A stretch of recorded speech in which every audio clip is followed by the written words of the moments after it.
这是我见过最厉害的丧尸，满嘴獠牙，能轻松刺穿坚硬的铠甲，数米长的舌头刺进人体，血液瞬间被吸光。全身高科技装备的精锐部队以为稳操胜券，殊不知遇到了最恐怖的变异丧尸。话不多说，一起来看2022年最新丧尸片《死亡地带》。未来世界全球爆发丧尸危机，城市里的居民十有八九都变成了无脑嗜血的丧尸。为了控制局面，政府干脆安排军方向感染区投放了一批核弹，成功杀死大部分丧尸。可惜还有一小部分幸运尸活了下来。为了恢复和平的生活，城市里的幸存者们自发组成了清理小队，开始在黑夜中捕杀这群漏网之鱼。他们将尸群引到装有炸弹的汽车旁，触发开关的一瞬间，火光四起，10几只丧尸就被炸成了灰烬。凭借人类智慧的大脑，清理小队顺利地干掉了很多丧尸。直到那个电闪雷鸣的夜晚，意外降临。队员在停车场执行杀尸任务时，遇到了丧尸中的王者。他嘴里长着如猛兽般的獠牙，人类的头骨在他面前就像西瓜一般脆弱。他的出现给这座城市带来新的血雨腥风，所有见过他的人无一例外全都领了盒饭。此时的军方浑然不知尸王的存在，正策划一场城市突击行动。黑哥是一支精锐部队的队长，这天领导让他带领小队前往位于感染区的实验室，找到那里储存的病毒疫苗。除了提供飞机和枪支弹药外，军方还特意为小队成员量身打造了一套新战衣。他们不但能够隔离无处不在的核辐射，还十分轻便结实，简直就是居家旅行日常打劫必备神器。士兵们连夜坐飞机抵达感染区上空，随后潇洒地空降到了实验室附近，朝目的地行进的同时，他们释放了无人机，密切关注着周围的一切。担心枪声会引来更多丧尸，他们并没有处理无人机拍到的丧尸。一行人摸黑进入寂静的实验室，研究人员的尸体随处可见，偶尔出现的3两只丧尸被他们轻松解决。一路有惊无险来到药物储存室，冰柜里还放着不少病毒解药，队员小心翼翼把它们放进包里，这也太顺利了吧！就在大家准备离开时，无人机突然发出警报，画面显示有丧尸快速向实验室移动。没等大家看清局势，无人机居然在空中自爆了，火光以及爆炸的声音将徘徊在实验室周边的丧尸全都引了过来。虽然敌人数量多，但真男人永不退缩，在真枪实弹面前，丧尸毫无还击之力。然而有利局势并没有维持太久，丧尸好像永远杀不尽。为了节约子弹，他们不得不开始肉搏。混乱中，负责侦查的队员手臂不小心被丧尸咬了一口。关键时刻，清理小队成员米苏出现，简单帮侦察兵包扎好伤口后，他带领众人来到一个地堡，这里正是米苏的避难所。看着侦察兵的伤口血流不止，队友恨不得马上帮他截肢，但米苏告诉他们，现在就算砍断整条手臂都晚了。黑哥不愿意放弃队友，于是从包里掏出一支解药，一针扎下去。侦察兵瞪大双眼，半天没有动静，难不成药力过猛领了盒饭？就在大家做好最坏的准备时，侦察员一个惊坐起，让大家悬着的心总算放下。看他生龙活虎的样子，应该没事了。小插曲过后，他们要立刻前往军方接应点。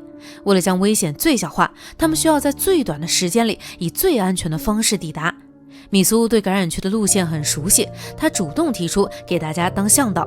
至于路线问题，米苏建议走地铁隧道，因为那里的丧尸远比外面少得多。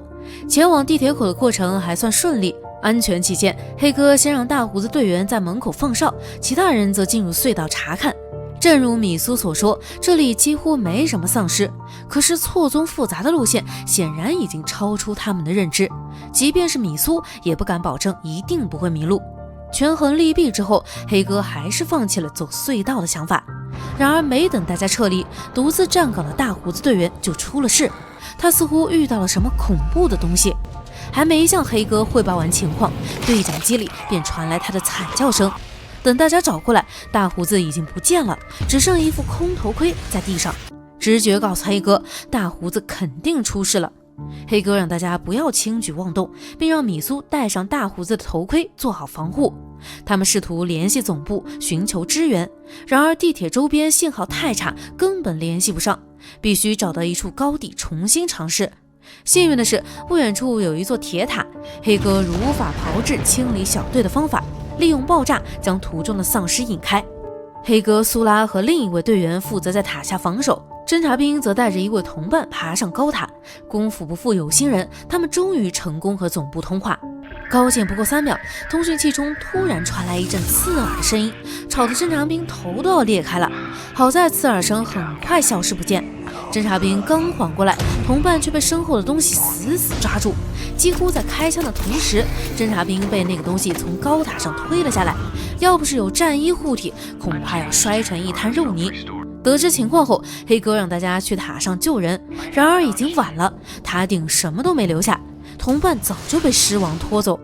眼尖的黑哥发现一根断指，应该是刚才被侦察兵开枪打断的。从形态上来看，它比正常人的手指要长很多，指甲也更锋利，显然丧尸变异升级了。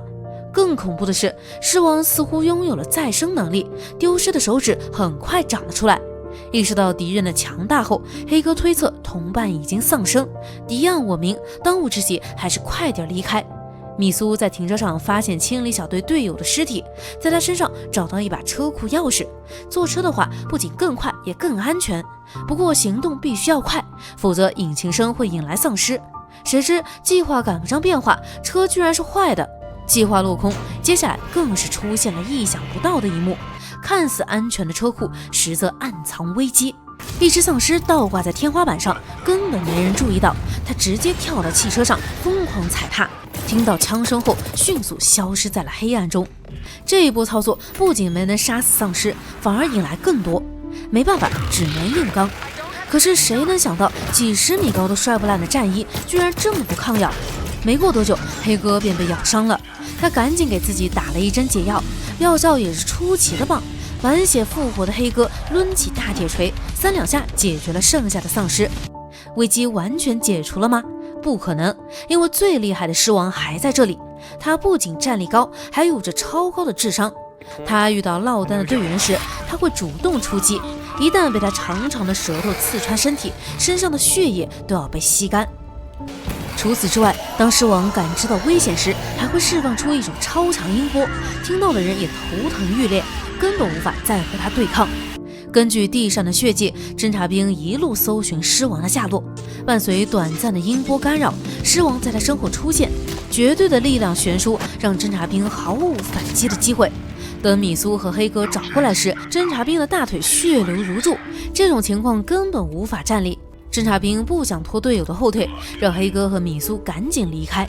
尸王再一次找了过来，侦察兵本想启动炸弹按钮，万万没想到按钮失灵。最后侦察兵悲惨下线。奇怪的是，尸王只是刺穿了他的身体，并没有吸血。车库外，黑哥和米苏刚走出几步远，尸王追了过来，来不及反应，他的舌头刺进了黑哥的肩膀。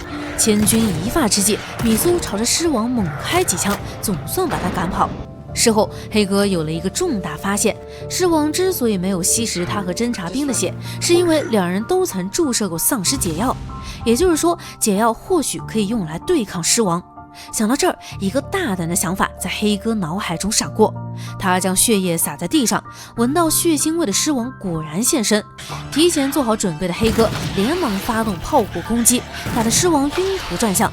一旁助攻的米苏打开所有探照灯，刺眼的光线迅速灼烧尸王的尸体，但尸王随即开始反击，一招音波大法瞬间熄灭房间所有灯。